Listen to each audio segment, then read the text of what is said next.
Hi friends, so today I am going to share a biscuit recipe with you that is quite simple, and I can't believe that it took me so long to find out how to make biscuits.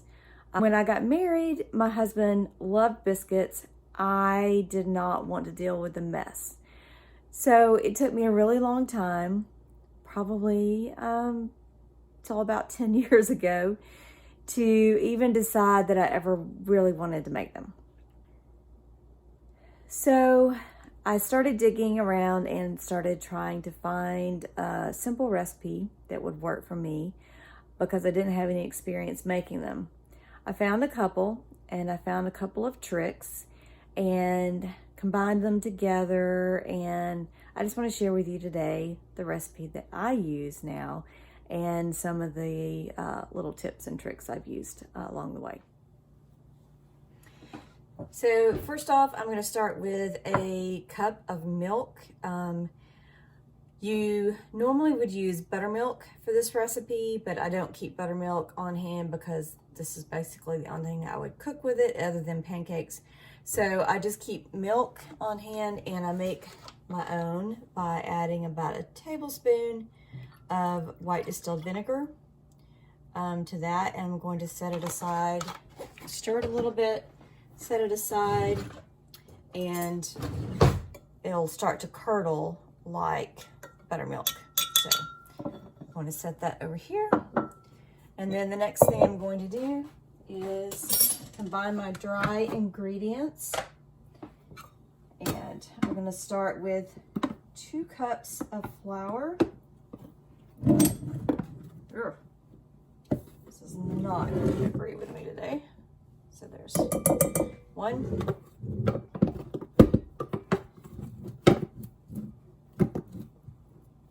And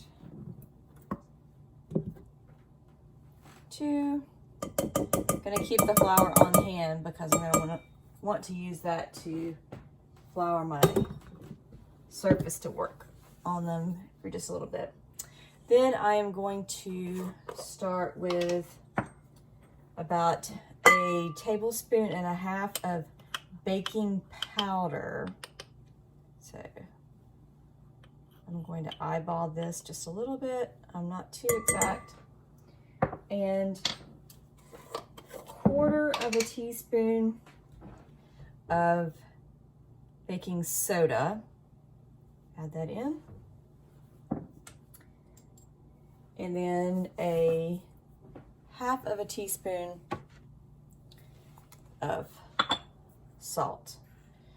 This is just regular pink Himalayan salt. So that was a teaspoon, not a 1/2 teaspoon. You want to do 1/2 teaspoon. Now I'm going to just mix with a fork. If I had a whisk on hand, I would whisk that.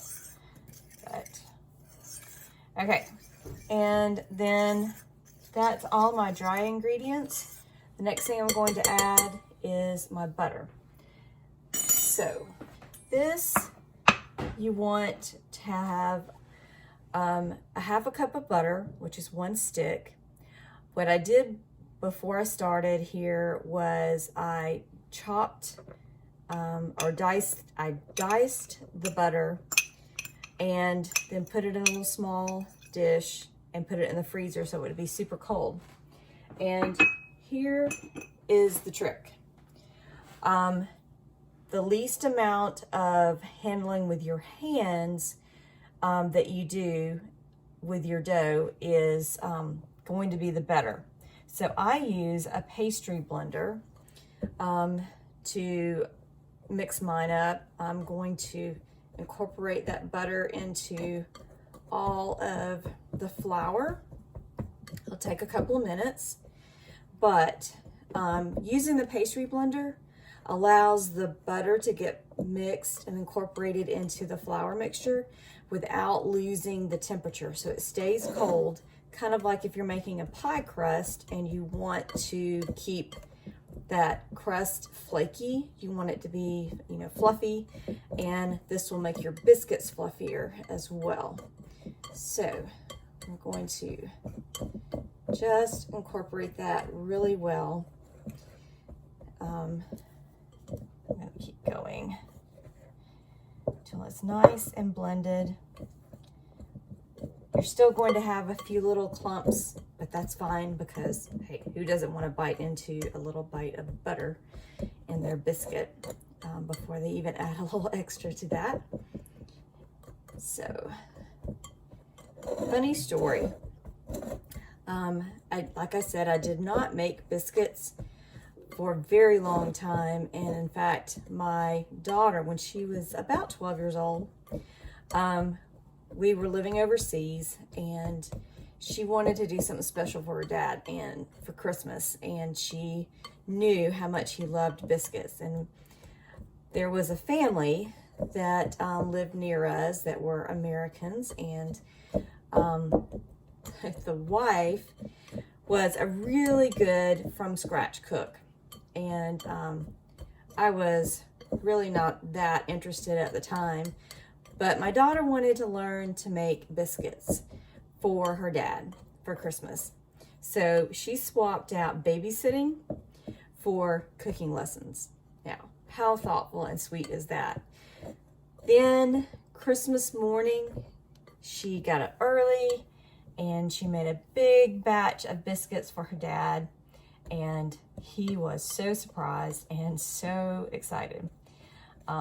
So he still didn't get them very often because they still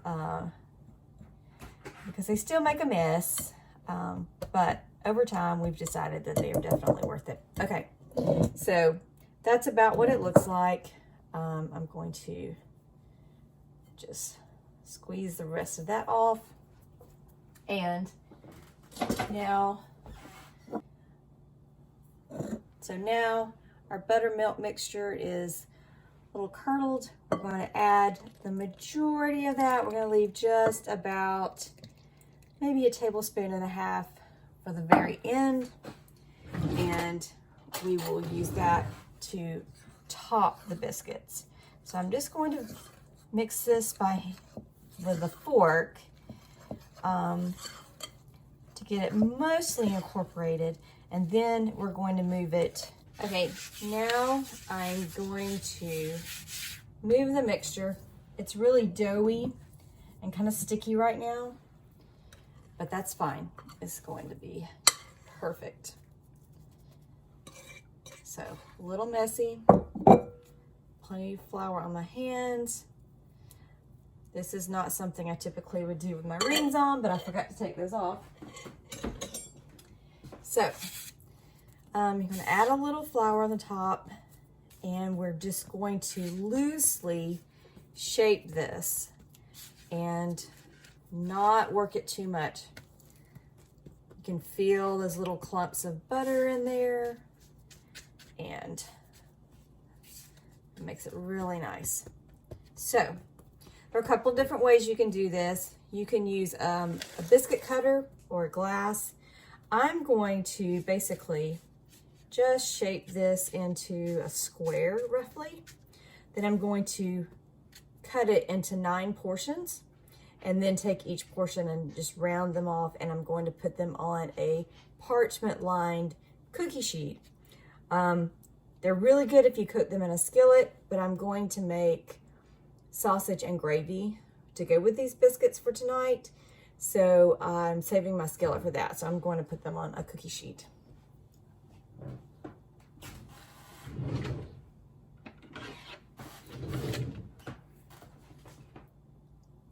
So I'm just going to score that 2 times in one direction, 2 times in the other, and then I'm going to separate those and put them on the cookie sheet.